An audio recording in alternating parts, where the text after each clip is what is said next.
And we live in Boston, Oz'mosis. Studio session with WatchOut. So you watch out for this single coming out. This single is the hottest, hot. Got a verse on it. Straight up. Saying how we do it. We gave me some right now.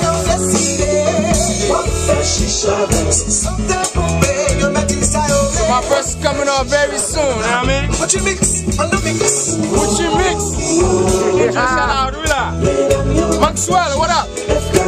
Yeah. Maxwell, what up? Maxwell, what up?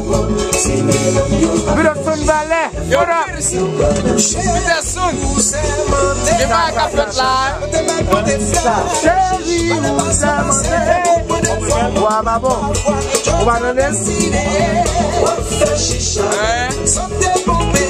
Just like I tell you, man. We here working, man. We working, straight up working. I'm all the way in Boston right now. It's like, it's 8:25. And I still gotta be in New York. You know what I'm saying? I'm on my way to New York very soon. So, we're doing it, man. Working hard. WatchOut is the hottest band in Boston. Hottest compa band. You know what I'm saying? So I had to come here and do it. You know what I mean? Straight up.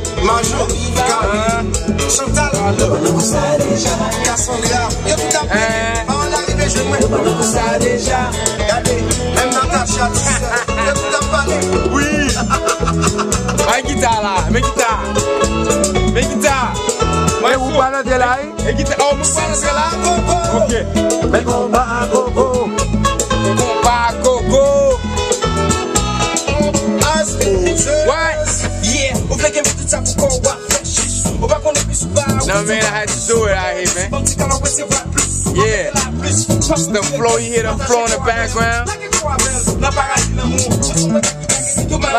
Yeah.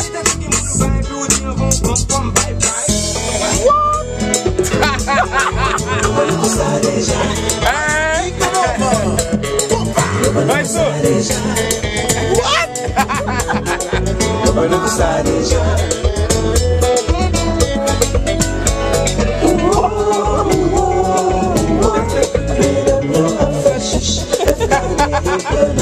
Hey.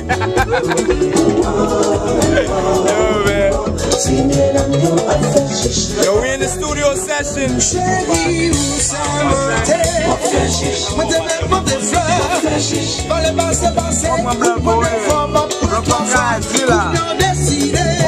The border, we do the magic.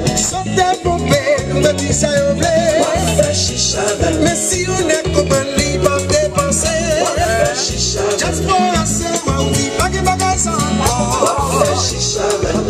You want for us, keep back in